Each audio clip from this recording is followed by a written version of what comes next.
Bienvenidos nuevamente al foro en conmemoración del Día Internacional contra el Tráfico Ilícito de Bienes Culturales. En esta ocasión tengo el gusto de hacer la introducción de nuestra siguiente mesa de diálogo, denominada Consideraciones en el combate al tráfico ilícito del patrimonio documental, cuyo objetivo es que los expositores compartan su percepción sobre la situación actual del tráfico ilícito del patrimonio documental en México y aborden los temas concernientes al desarrollo del convenio específico de colaboración para el combate al tráfico ilícito de estos bienes, del cual son parte. Por lo cual, cada participante contará con 15 minutos para hacer su exposición. Para iniciar, tengo el gusto de presentar al doctor Rodrigo Martínez Barax, quien nació en la Ciudad de México el viernes 8 de octubre de 1954.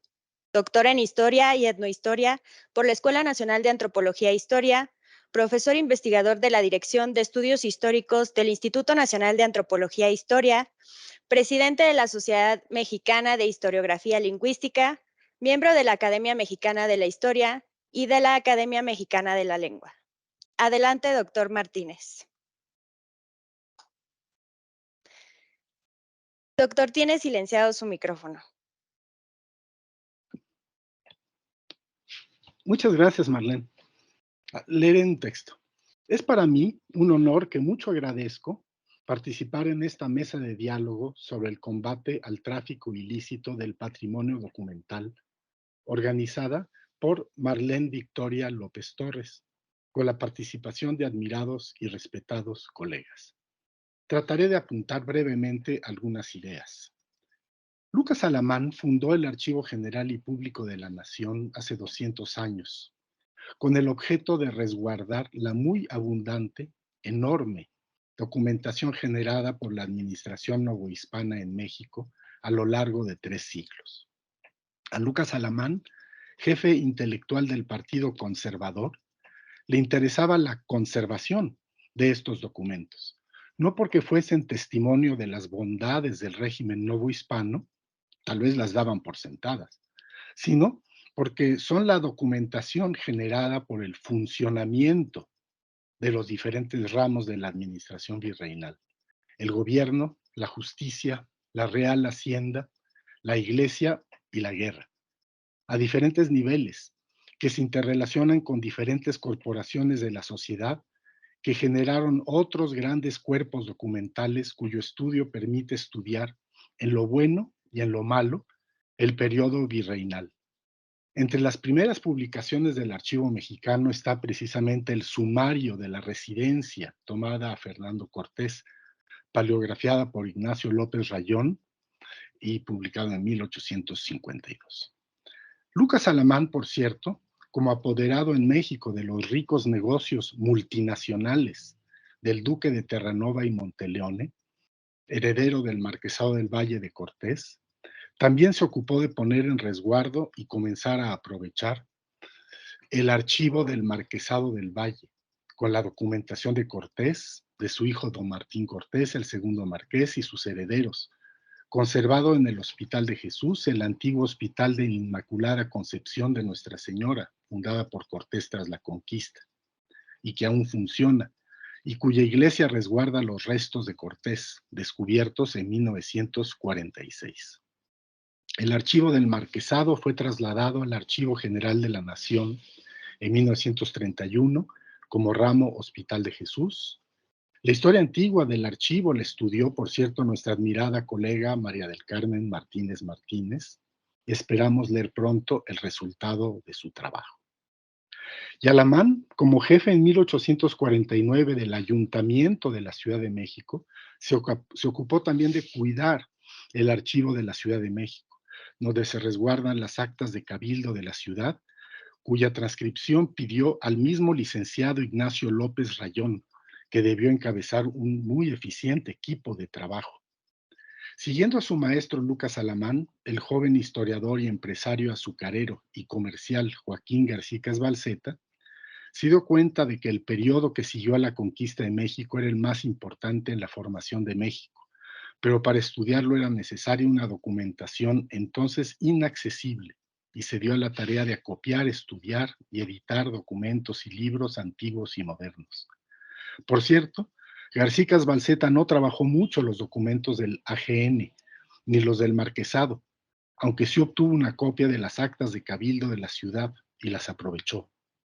Su campo fundamental de adquisiciones se orientó a obtener copias de documentos conservados en España, muchos de ellos mandados copiar por el bostoniano Prescott, pero también muchas veces la adquisición de documentos originales, cartas de Cortés y otros, las relaciones geográficas con sus mapas, relaciones de los franciscanos, entre otros, lo cual implica, se los repatrió, lo cual implica un inédito o poco común proceso de repatriación documental, hecha posible porque García Balseta era un próspero hacendado y comerciante, en un contexto de dramática salida al extranjero de las bibliotecas de José María Andrade y José Fernando Ramírez.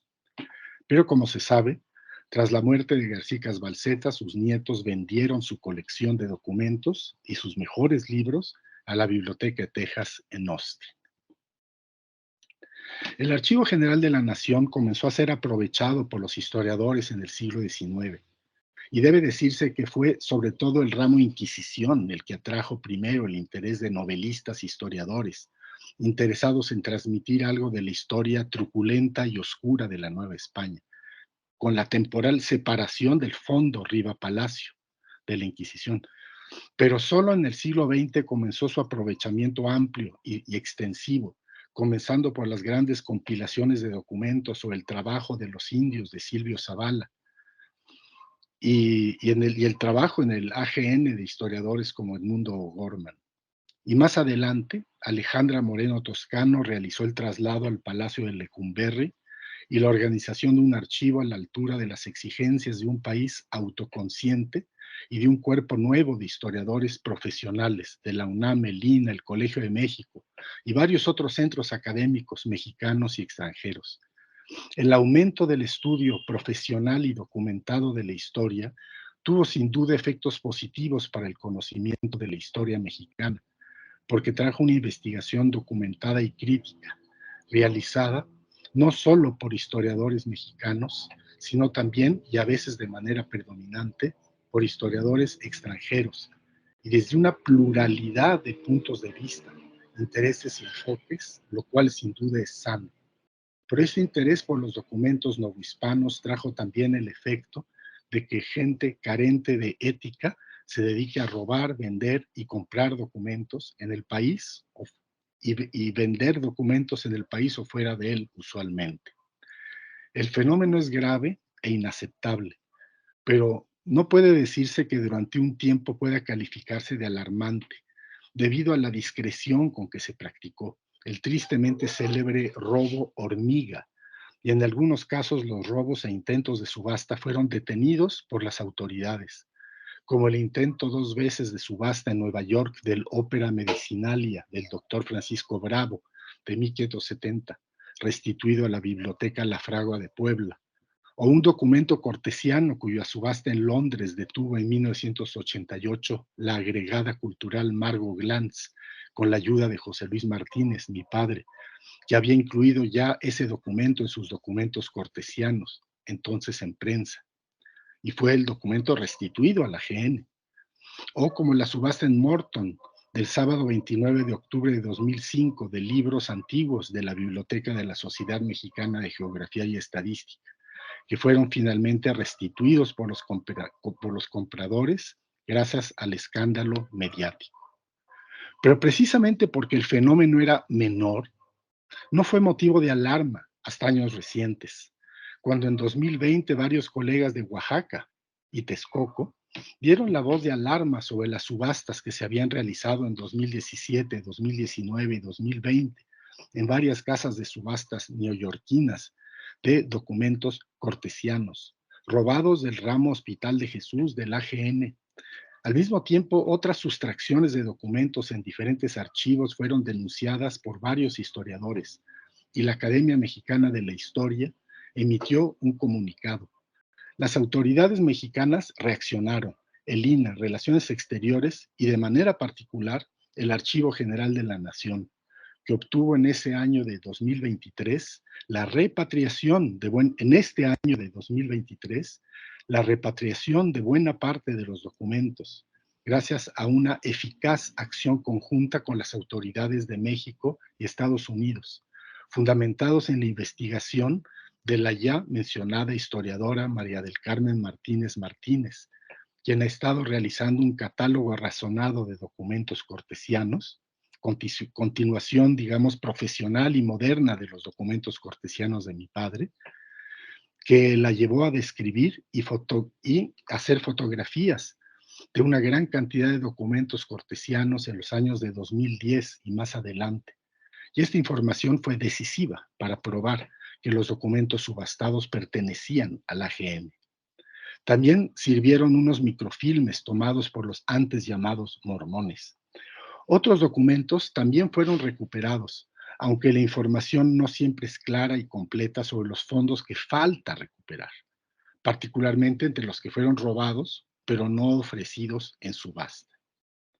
Un motivo de alarma en estas subastas descubiertas fue el alto precio que alcanzaron los documentos, indicativo de la existencia de un mercado mundial corrosivo que estaba agravando el asedio contra los archivos históricos. Puede, sin embargo, decirse que la estrategia seguida por el AGN, en colaboración con las autoridades mexicanas y estadounidenses y con el apoyo de los historiadores, ha comenzado a dar resultados, no solo en cuanto a la devolución de documentos, sino en cuanto a una definición clara de todos los países involucrados, en este caso Estados Unidos y México, de la aplicación clara y rigurosa de la ley. A partir de esta coyuntura puede decirse que pocas casas de subasta de México, Estados Unidos o Europa se van a atrever a ofrecer en subasta documentos robados. Y esta dificultad para vender puede esperarse, tal vez baje los precios de los documentos y detenga el interés por robar. Es importante reforzar el conocimiento por la gente de esta aplicación estricta de la ley contra el tráfico ilícito de documentos históricos y de que es un delito particularmente grave por tratarse del robo no de dinero o de cualquier mercancía, sino de un elemento necesario para la conservación de la memoria de lo que ha sido nuestra historia, por lo que es un robo no a un hombre, sino a la humanidad. De cualquier manera, deben igualmente considerarse otras condicionantes, no externas, sino internas de la sustracción de documentos históricos, facilitadas por su deficiente cuidado por archivos muchas veces carentes de presupuesto, lo cual ha dificultado su cuidado y catalogación y ha facilitado los robos y también otros desastres, como la nefasta inundación que afectó al archivo de notarías de la Ciudad de México, que tiene documentos, contratos privados que desde 1525, yo nunca ya no he sabido qué ha pasado con ese archivo, qué se afectó, qué no, de todo. De modo que si bien el tráfico ilegal de documentos históricos es un problema grave y se está enfrentando, otros problemas igualmente graves asedian a los fondos documentales, como la falta de cuidado, conservación, restauración, catalogación, digitalización, que se ha agudizado con los recortes a la cultura del actual gobierno. Sé que esta situación se ha enfrentado en el AGN con creatividad. El problema se volvió alarmante en los repositorios que incluyen información digitalizada, que siempre está en riesgo de perderse a falta de actualización, como la Fonoteca Nacional.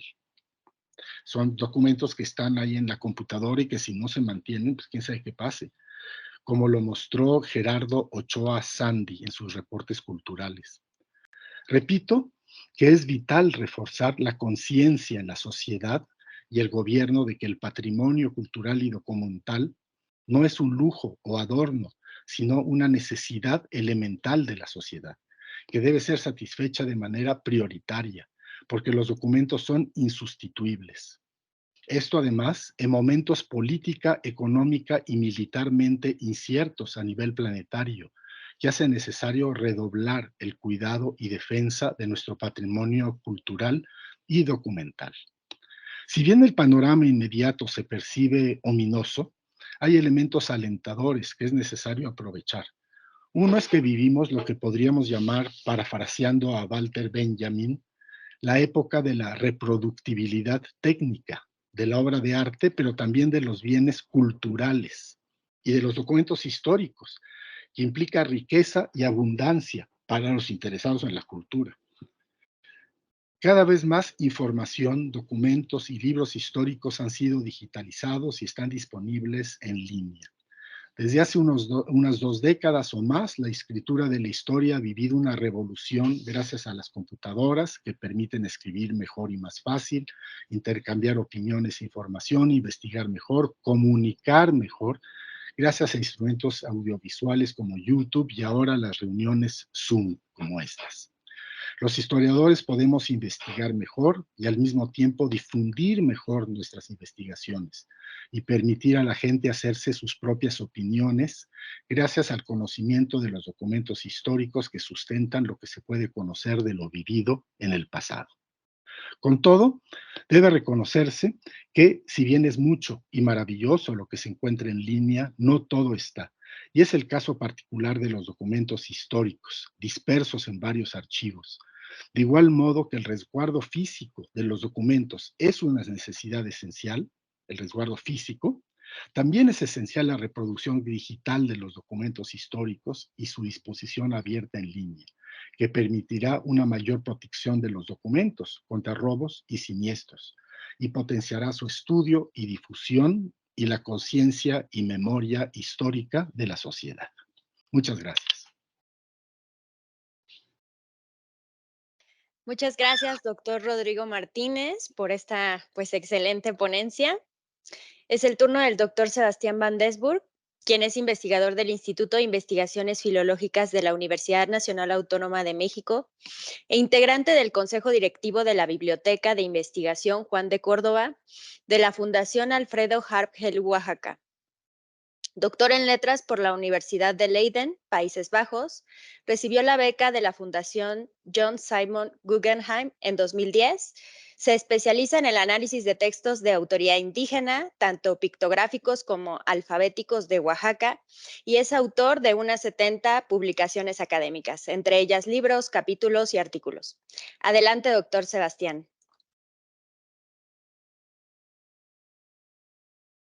Doctor, está silenciado su micrófono. Muchas gracias. Gracias por la invitación a estar con ustedes en esta mesa. Saludo a los demás aquí presentes. También gracias a mi amigo y colega Rodrigo con esa excelente ponencia.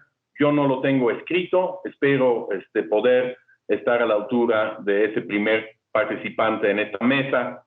Yo quisiera empezar con señalar de que el patrimonio de México, patrimonio documental de México, es notoriamente diversa. Más que en muchas otras latitudes, en México tenemos un extraordinario acervo que va desde la producción literaria de las comunidades indígenas hasta la producción del Estado mexicano en su aspecto histórico. Eso hace que la protección de este patrimonio tiene una serie de consecuencias o características no tan comunes a lo que vemos en otros lados. Hablo de mi experiencia desde el estado de Oaxaca, donde, como muchos sabrán, tenemos una muy grande presencia de la población indígena. 2/3 partes de la población de Oaxaca se autoidentifica como indígena. 1/3 parte de la población de Oaxaca habla algunas de las lenguas indígenas de México, que hace que Oaxaca sea por mucho el estado con mayor presencia de las comunidades indígenas en el país. Esas comunidades han tenido tradiciones escriturarias y producción documental desde los tiempos prehispánicos. Lo que no tenemos en otros países de América, en México tenemos desde los códices prehispánicos la producción de códices durante la primera parte de la época colonial y la lenta transición de esas formas de escritura hacia la escritura alfabética en español, pero también en muchas de las lenguas habladas todavía hoy en el país.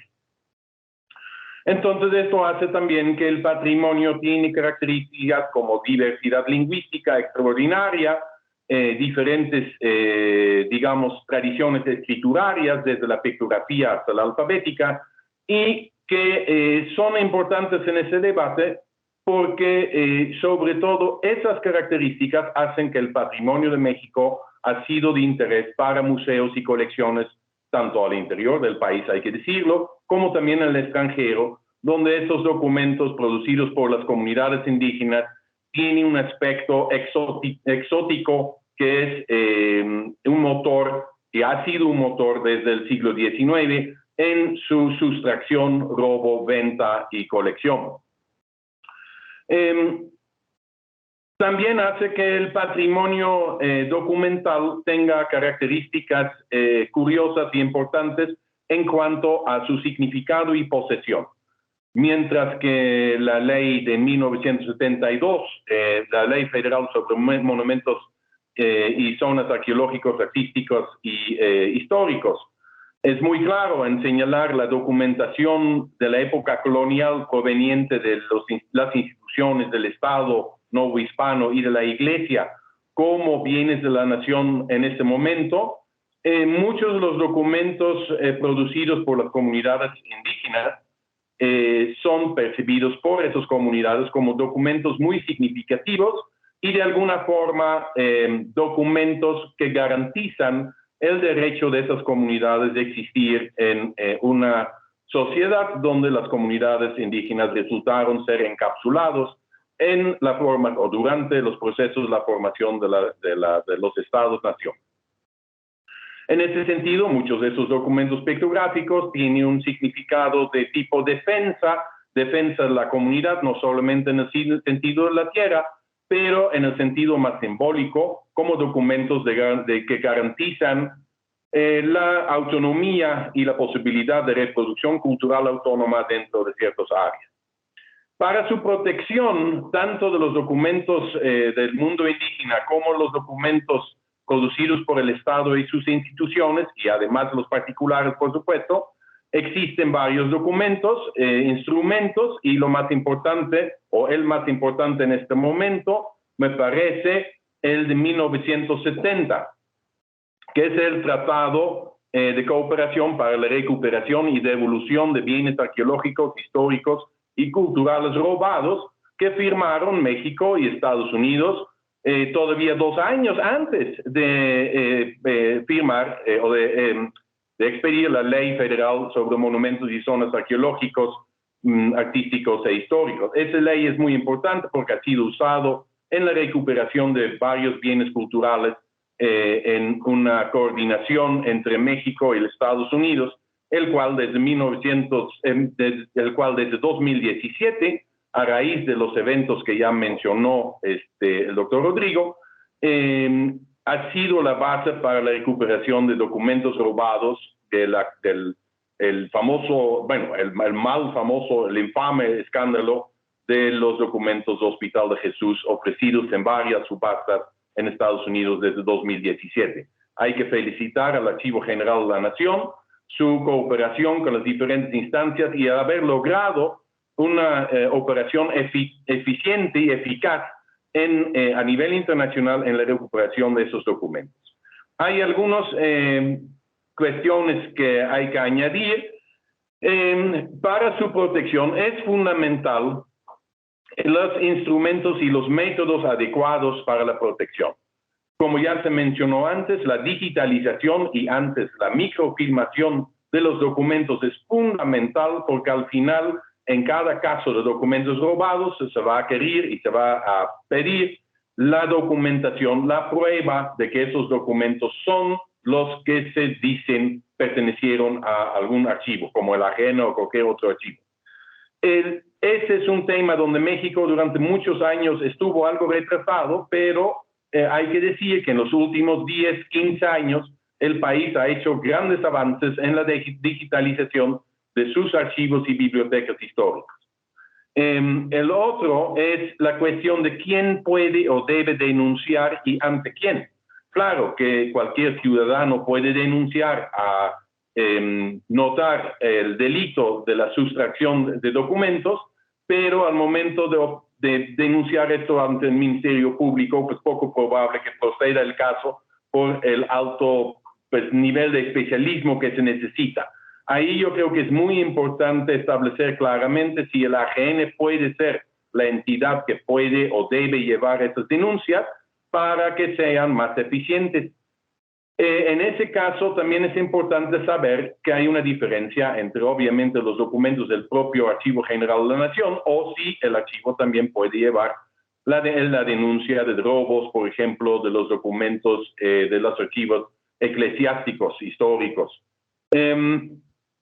Y finalmente, el tercero, y creo que ahí es un tema importante por lo que está a base de esa reunión, es la conformación de expedientes profesionales sobre, digamos, de peritaje sobre esos documentos. Para eso se necesitan especialistas en diplomática, en paleografía y en codicología, especialistas que puedan identificar los documentos, estudiar los documentos y armar los expedientes para asegurar que estamos hablando de los mismos documentos que se están declarando como robados.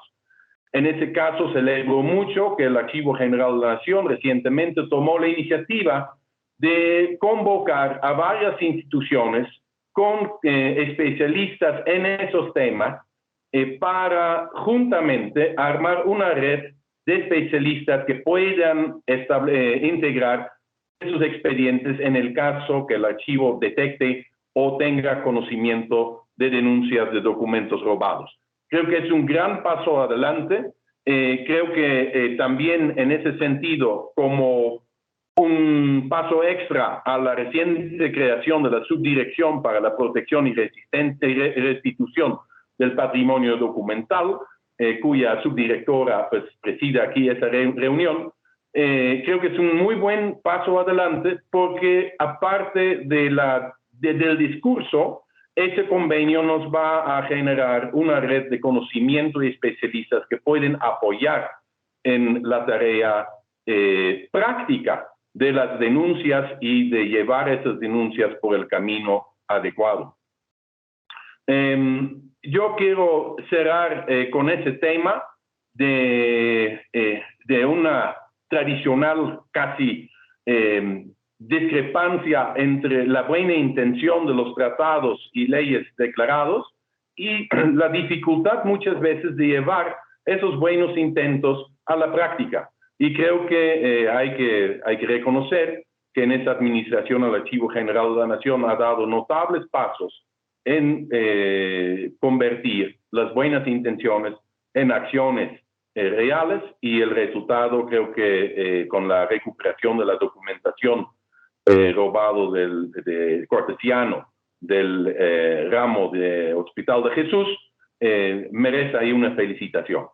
Yo estoy muy contento en ese sentido, dispuesto a apoyar donde sea posible, desde el Instituto de Investigaciones Filológicas o desde la Fundación Alfredo A. Perú, Oaxaca, que desde años hemos luchado para la protección de ese patrimonio. Muchas gracias a todos. Muchas gracias, doctor Sebastián, por esta excelente intervención y, por supuesto, pues se agradece ese reconocimiento al Archivo General de la Nación.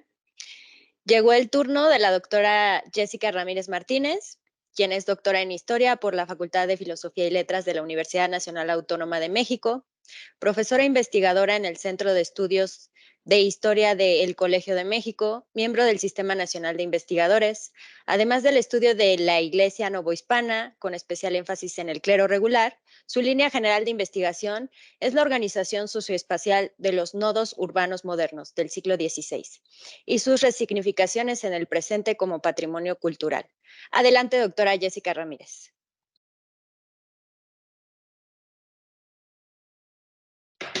Hola, ¿qué tal? Muy buenos días a todos los miembros de la mesa. Muchas gracias por la invitación y pues sobre todo es un privilegio pues poder escuchar a los colegas y suscribirnos, digamos, a esta propuesta que nos permite seguir dialogando en torno al tráfico ilícito del patrimonio documental.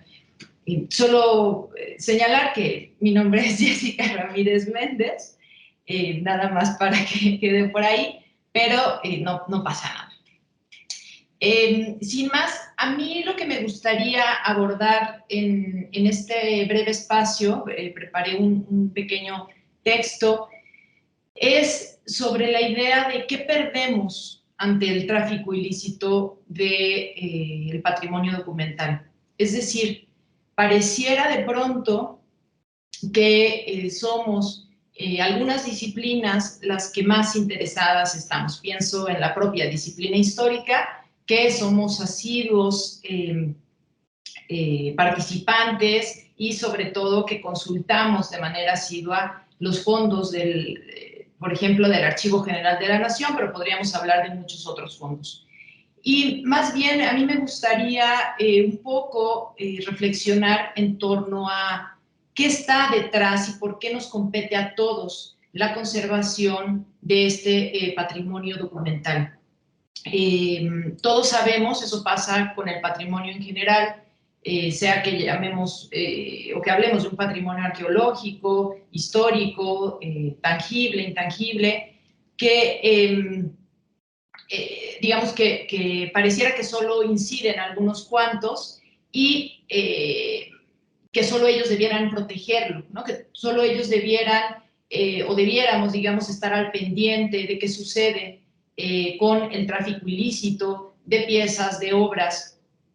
Y tal vez a veces no es tan evidente cómo afecta a las comunidades en general, a la sociedad, cuando se extraen documentos. Ya los colegas lo han anotado muy bien y me gustaría referirme sobre todo a eso, porque en realidad es algo que nos compete a todos como comunidad, como sociedad, es algo que incide y que sobre todo merma nuestra memoria colectiva y no nos permite, sobre todo desde mi perspectiva, generar y regenerar los tejidos sociales que tanta falta nos hacen en la actualidad. Entonces, sin más, preparé un brevísimo texto que intenta,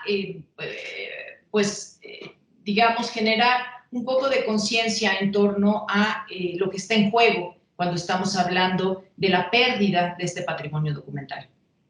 Como sabemos, el patrimonio se transforma a la par que lo hace una sociedad. Después de todo, es esta la que lo designa como tal, la que lo resignifica, la que lo significa, y la que desde su memoria e historia lo refiere como parte de su herencia e identidad colectiva. Ante la amnesia social acelerada y en un afán de preservar información referencial de las colectividades, el patrimonio resulta fundamental. Concretamente, y como seguiremos comentando, la organización social se da en gran medida a partir de la identificación de cada sujeto respecto de los demás, lo cual se traduce en una serie de conductas. Me explico. La identidad se define como la percepción que un individuo tiene de sí mismo, pero en tanto que convive con otros, ese autoconocimiento siempre lleva consigo reconocerse como miembro de un grupo y diferenciarse de otro. Vinculado con ello, la identidad colectiva se genera a partir de un contexto histórico particular a lo largo de un proceso de interacción donde los sujetos se definen a partir de los grupos hacia los que sienten pertenencia y en los que también aportan elementos culturales en una relación recíproca. En este sentido, las acciones de los sujetos conllevan una serie de disposiciones y orientaciones direccionadas por una identificación asignada o autoasignada. Esto indica que la identidad se traduce en conductas específicas del individuo hacia sí mismo y hacia la comunidad en la que se desenvuelve y frente a la que se define. Por lo anterior, cada vez se ha hecho más evidente la necesidad de acercarse al patrimonio desde su relación con los actores que se lo apropian y desde su incidencia en la construcción de sus significados.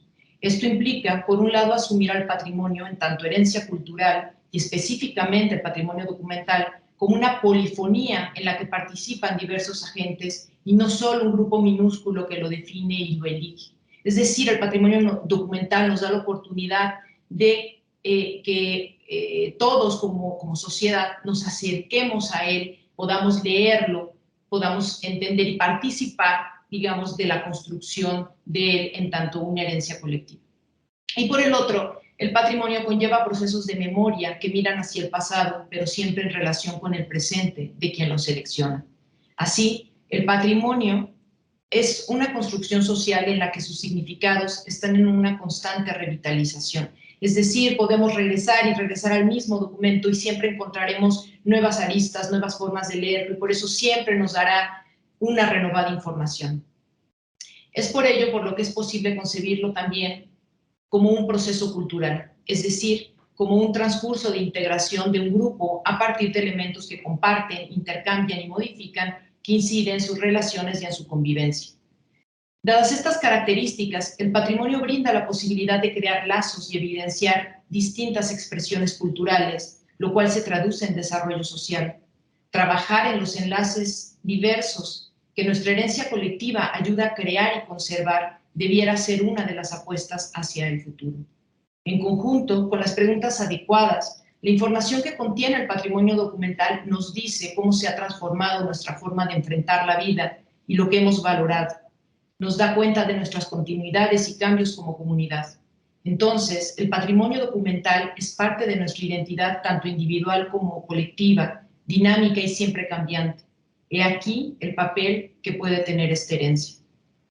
El funcionamiento de una sociedad depende en gran medida de la cohesión del tejido social, la cual está determinada por la adscripción de los individuos a una comunidad. Esta se genera a partir de un proceso de interacción donde los sujetos se definen desde una sensación de pertenencia. A mayor identificación, mayor cohesión del tejido social. Mayor cohesión social, mejor calidad de vida colectiva. Contrario a ello, cuando las condiciones de vida van deteriorando permanentemente los referentes simbólicos y por consecuente históricos que propician el sentido de pertenencia de la gente, el tejido social tiende a disgregarse, ocasionando que los sujetos actúen bajo sus propios intereses y se diluye el sentido de solidaridad para alcanzar metas comunes como comunidad. Los avances tecnológicos y el sistema económico en el que estamos inmersos han ido generando, entre otras cosas, la aceleración de las transformaciones sociales. La expansión y dominio de ambos ha implicado mayor presión en diversas comunidades al expropiarse sus tierras y recursos, la violación de derechos humanos en distintos sentidos y niveles. Igualmente, a la vez que se destruyen los entornos naturales de los que depende la subsistencia de los poblados, se incrementa la falta de oportunidades. Ante paupérrimas o amenazantes condiciones económicas, políticas y sociales, se genera una mayor movilidad de la población, acelerando aún más los cambios al interior de las comunidades, incidiendo en sus identidades, tanto la individual como en la colectiva.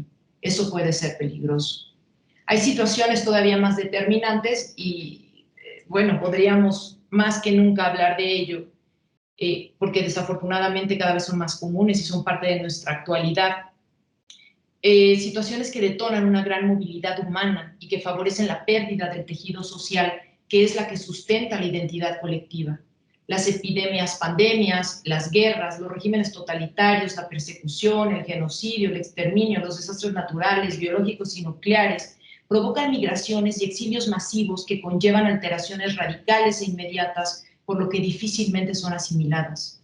Esa inconmensurable pérdida de capital humano lleva implícito el mismo número de acervos personales que fungían como transmisores de herencias culturales al interior de su comunidad y por lo tanto como aglutinantes identitarios. Ante ello, en gran medida, casi en muchos casos lo que nos queda es nuestros acervos documentales. El quebranto de la identidad puede ser invisible, pero no sus consecuencias. La gente no se halla en el lugar en el que vive, ya sea porque tuvo que dejar atrás todo lo que conocía o porque el espacio en el que ha estado establecido ya se transformó radicalmente. El resultado de eso es el desarraigo. Ese distanciamiento afectivo hacia el entorno puede conducir a la soledad, tristeza, depresión, ansiedad, en fin. Puede generar violencia, enfermedades mentales, adicciones, mendicidad y un gran etcétera que condiciona la forma de actuar de los sujetos. Las repercusiones emocionales y sociales se hacen evidentes en un amplio abanico de actitudes como intentos de integración y aportación. También pueden presentarse negación, recelo, agresión e incluso desarrollar una suerte de fobia hacia el otro. Como se puede inferir, las consecuencias son devastadoras para el individuo y para la comunidad en la que se inserta. De ahí que, aunque la tarea de trabajar en los enlaces identitarios y que necesariamente lleva consigo la conservación de nuestro patrimonio documental resulta prioritaria más que nunca. Las cifras de marginados y excluidos en todo el mundo va en aumento y el grueso de ellos es de refugiados y migrantes, pero no deja de llamar la atención que las zonas urbanas y conurbadas van incrementando su número de desplazados sociales y, ojo, cada número es un ser humano como cualquiera de nosotros que va perdiendo sus referentes culturales. Y lo que tendrá para regresar a esos referentes culturales será en gran medida ese patrimonio documental que hoy nos reúne. En conjunto, cabe afirmar que en un contexto de cambios vertiginosos como en el que vivimos, en este ámbito es constante el daño hacia el tejido social a partir de las pérdidas humanas y con ello también de las identidades colectivas. Estas se fincan en un equilibrio entre la conservación y la renovación, entre transmitir la herencia y añadir aprendizajes que enriquezcan nuestro acervo cultural, construyendo nuevos caminos sin desaparecer los que ya tenemos. Siempre digo que es como tener dos rutas, la ruta de la herencia y la ruta de aquello que vamos aprendiendo y que nos enriquece. Si renunciamos a cualquiera de esas rutas, estamos condenados, en cierto sentido, a seguir siempre un mismo camino y no tener la posibilidad de elegir entre diversos caminos. Pero nuestro mundo actual, al ser rápida y severamente trastocado como consecuencia de una sociedad tan mudable, no logra integrar elementos paulatinamente, sino que desvanece, por no decir en algunos arrasa, los ya existentes en favor de la preponderancia de los nuevos. Se vive en un presentismo radical producto de la aceleración del tiempo, como lo ha apuntado muy bien estudiosos como Marc Ager, Pierre Nora y el propio Ignacio González Vargas, ¿no? Convirtiéndose en una sociedad desmemoriada o olvidadiza, donde nuestras prácticas sociales son quebrantadas. Estas condiciones de vida van deteriorando permanentemente los referentes simbólicos que propician el sentido de pertenencia de la gente, ocasionando que los sujetos actúen bajo sus propios intereses y se diluya el sentido de solidaridad para alcanzar metas comunes. Por supuesto que la solución de fondo es mejorar las condiciones de vida en general de las personas. No obstante, ante las circunstancias propias del sistema económico y con él la desigualdad en la que vivimos, una manera de atenuar sus efectos es trabajar de manera conjunta con la comunidad y los individuos para conservar los elementos identitarios, para ralentizar o frenar los procesos de desintegración social, de pérdida de memoria colectiva y con ello de los enlaces comunitarios. Al respecto, el patrimonio puede ser un recurso desde el que se dé cuenta del devenir a la vez que aportar elementos para preservar ese tejido o hasta generarlo y regenerarlo a partir del estudio de nuestro patrimonio documental, de la creación y reforzamiento de las identidades colectivas que están implícitos en cada uno de esos documentos, en cada una de esas notas, en cada uno de esos enlaces con nuestro pasado. Precisamente, los enlaces que pueden generarse desde una herencia cultural son como raíces de un árbol. Aunque ocultas a la vista, son las que anclan y conducen lo necesario para la supervivencia del organismo del que son parte. De manera general, este elemento solo se hace visible cuando se irrumpe en su cotidianidad. Los legados culturales reconocidos como patrimonio por la comunidad debieran fungir como un recurso para ensanchar los vínculos con la comunidad que lo acoge y resguarda, a partir de darlo a conocer o de reconocerlo en sus múltiples significados. Se trata de generar conexiones desde el patrimonio y en la sociedad en toda su diversidad. Ese es otro de los aportes y de los elementos que nos da este patrimonio. Nos permite atender una educación en sus múltiples formas.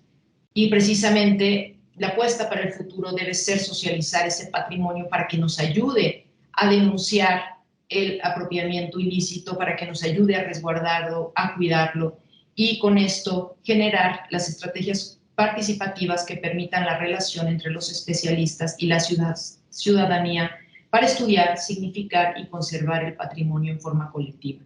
Conservarlo es conservarnos a nosotros mismos. Muchas gracias. Muchas gracias, doctora Jessica Ramírez. Una disculpa por el error en la presentación. Excelentes reflexiones las que nos acaba de compartir. Bien, finalmente llegó el turno de nuestro último ponente. el doctor Jorge Sánchez Cordero, quien es autor de diversos libros y múltiples artículos escritos y traducidos en diferentes idiomas, miembro de varios consejos editoriales, representante de México en conferencias diplomáticas, miembro del Consejo de Dirección del UNIDROIT y de su comité permanente, expresidente de su Asamblea General, vicepresidente en 4 ocasiones, consultor emérito de la Cancillería Mexicana y miembro de diversas asociaciones, consejos e institutos de varios países. Recibió diversos premios, reconocimientos y distinciones por la Universidad Penton en Hassas, la UNAM, el Gobierno Federal, el INVAL, el Instituto Nacional de Antropología e Historia, la Sociedad y Organizaciones de Periodistas, la International Academy of Comparative Law y el Gobierno Federal, el Gobierno francés. Adelante, doctor Jorge Sánchez.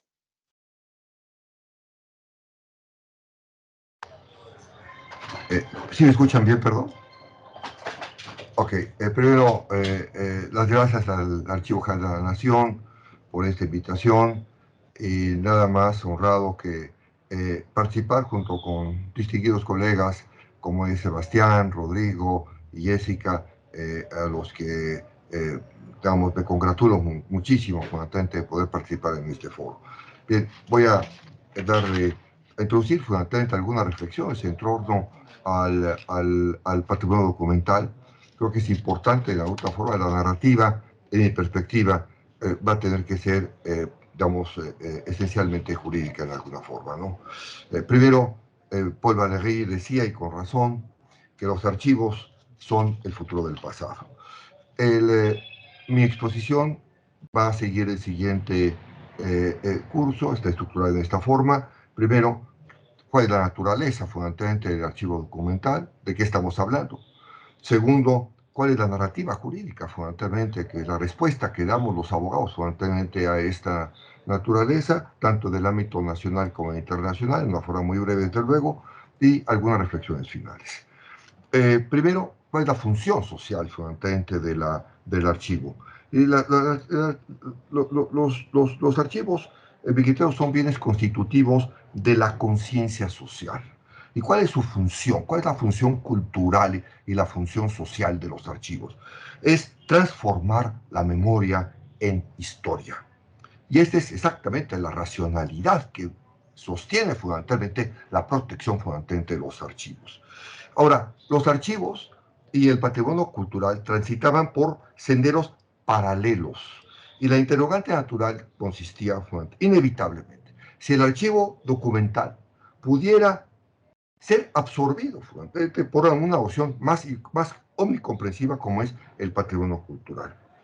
El patrimonio documental es un patrimonio en permanente construcción. El patrimonio documental no preexiste. Son los archivistas que con su esmero cotidiano transforman los archivos en patrimonio documental. Este fenómeno cultural contrasta con otros ámbitos del patrimonio cultural, en los que no existe transformación alguna, a diferencia de los monumentos que son seleccionados, por ejemplo, por el tiempo, lo que no es el caso fundamentalmente del archivo, digamos, del archivo documental. El patrimonio cultural, en su acepción occidental en el siglo XX, gran parte del XX, estuvo dominado por la monumentalidad. Posteriormente estuvo sometido a un proceso de dilatación a fines del XX y principios del siglo XXI, hasta nuestro tiempo en el que se debate incluso si el patrimonio digital debe formar parte del patrimonio cultural o no. Una de las ideas motrices de la determinación del patrimonio cultural material consiste en que a los bienes que lo integran, y ese es lo más trascendente de todo esto, se les provee de su función de origen para transfigurarlos en bienes inmersos en una realidad simbólica que es socialmente reconocida.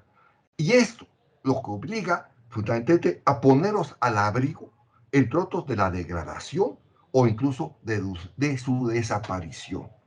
Por ello, la caracterización del patrimonio documental consiste en un cambio de valor y de signos constante. ¿Cuál es la narrativa jurídica? Tenemos dos ejes grandes. Tenemos La Ley Federal de Zonas y Monumentos Arqueológicos, Históricos y Artísticos, que es la Ley 72, de la que se ha dado cuenta, y tenemos la Ley General de Archivos, que es la Ley de 2018. ¿Cuál es la nota distintiva de ambas legislaciones? Es su criterio de filiación, porque ambas responden fundamentalmente, y ese es el común denominador, porque ambas responden a un mismo origen. La Ley de 72 desarrolla, y ese es el problema, una matriz monumentalista que responde al modelo dominante de la protección fundamentalmente de bienes inmuebles. Tenemos el caso de Montalbán, de Mitla, etc. Y en torno a este modelo gravita el régimen de legalidad de los bienes muebles. Y esto es perfectamente acreditable con un análisis somero que incluso se puede hacer del proceso evolutivo que ha tenido las diferentes legislaciones en este país en materia de protección de patrimonio cultural. No se requiere, por lo tanto, de mucha imaginación para percibir, por lo tanto, que la realidad de los bienes muebles, y con ello la del archivo documental, que califica como bien mueble, es decir, que puede ser trasladado de un lugar a otro, así como su naturaleza de riesgos a los que están expuestos, reclamaba y reclama respuestas legales distintas. En esta forma, la ley, es decir, el modelo de la ley de 72, despliega un sistema que obedece a una racionalidad a la vez cronológica, es decir, es un criterio diacrónico, con vocación general, y a una tipología expansiva que elimina todo criterio selectivo. Lo que la interrogante obligada, y ese es el problema, que dificulta mucho su operatividad jurídica en materia fundamental de patrimonio documental. El elemento de la declaratoria que establece la ley 72 se puede estimar como el complemento obligado. Lo que evidencia es la traducción cultural de esto, que el monumento histórico no se agota en el ámbito del Estado y que éste carece del monopolio de dar una respuesta cultural en cualquier circunstancia. La ley de 2018, en su conceptualización de archivo documental, remite inicialmente a la ley de 72, pero con variantes sustantivas. Así desarrolla un sistema de salvaguarda e institucionaliza como eje al Archivo General de la Nación. Esta ley satisface en mi criterio dos objetivos básicos. El patrimonio documental es portador de la memoria y es un yacimiento invaluable de la historia. En torno a estos dos objetivos fundamentales está estructurada la Ley General de Archivos y determina la práctica archivística.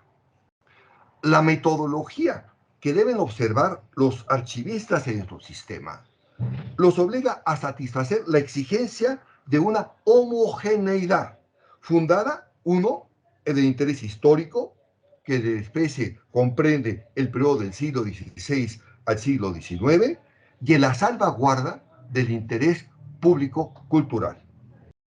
La ley de 2018 considera a los particulares de 2018, a los particulares que por diversas circunstancias tengan la guarda y custodia del patrimonio documental, y los conceptualiza como meros detenedores. Una traducción jurídica enormemente trascendente en materia de protección y salvaguarda del archivo documental. La vastedad del patrimonio cultural, del patrimonio documental, obliga a considerar, como está estructurada la ley, a una desconcentración, cuyo elemento central es la territorialidad. Ahora bien, la función primaria del monumento histórico, la noción básica del monumento proviene del exterior, del ámbito desde inicios del siglo XX, y México la incorpora, desde luego, en su legislación doméstica. ¿Cuál es la función primaria del monumento histórico? Es la rememoración del pasado. 2, la autentificación de personajes que han marcado su época. Y 3, la identificación de un pueblo con su civilización. La representación occidental del archivo documental extravía los valores tradicionales, imbuidos por las comunidades, lo que es extensivo a todos sus bienes culturales. El archivo documental en nuestro sistema no resume por él mismo una cultura. Es y debe continuar siendo el apoyo de los cuales los miembros de las comunidades encuentran sus referencias culturales de culto y espirituales. La legislación mexicana abreva las nociones occidentales y el patrimonio histórico, y con ello el documento idealiza un concepto culturalmente connotado y con ello es portador de una concepción rígida del patrimonio cultural de México. En el ámbito internacional, tenemos dos elementos fundamentales en el ámbito internacional. Primero, tenemos la Convención de la UNESCO de 1970, ampliamente conocida por todos, que es la gran convención en el ámbito internacional en tiempos de paz, y la otra cara de Jano, digamos, que es la Convención de Lunirwa, ratificada recientemente por el Estado mexicano, que versa sobre la restitución de bienes culturales robados o ilícitamente exportados. La Convención de la UNESCO está dominada por un criterio nacionalista y únicamente rige entre estados. La Convención, delega en los estados el privilegio de la determinación de los archivos, que estimen deben ser protegidos, culturalmente protegidos. UNIDROIT, por ejemplo, otra parte, le confiere a los archivos robados a los propietarios, a los particulares, la legitimidad procesal activa, es decir, le da a los particulares la posibilidad de poder recurrir a las cortes internacionales para poder exigir la restitución de su patrimonio cultural robado en materia de archivos. Con ello, se fractura el carácter hegemónico del Estado y con ello se abre un espacio de libertad cultural en este país. El debate archivístico en el ámbito universitario, también es importante determinarlo, es en la Convención de Viena sobre el derecho a los tratados en vigor desde 1980. ¿Cuál es el objetivo de la Convención de Viena? Es decretar la inviolabilidad de los archivos y reservar la controversia sobre sucesión de estados, con el propósito evidente de dar una respuesta archivística al proceso de descolonización.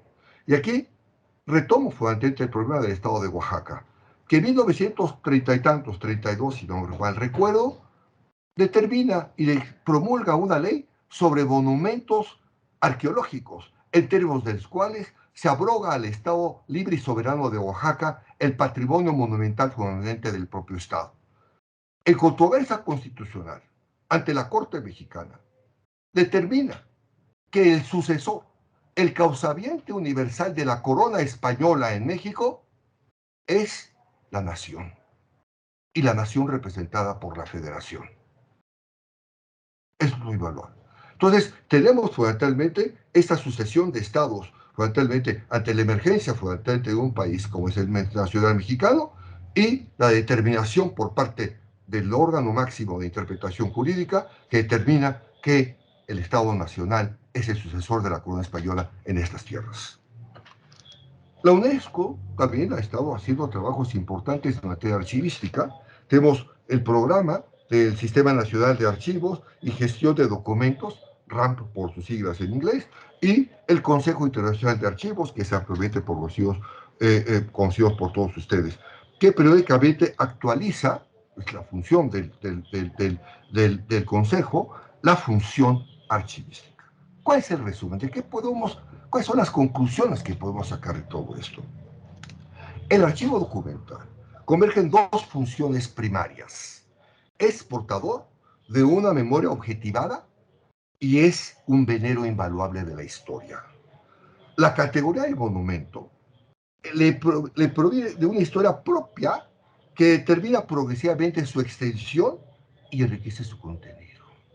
Especialmente, eso es lo relevante, la lectura memorial o histórica obliga a nuestro país a su conservación, que le decreta un carácter de interés público cultural.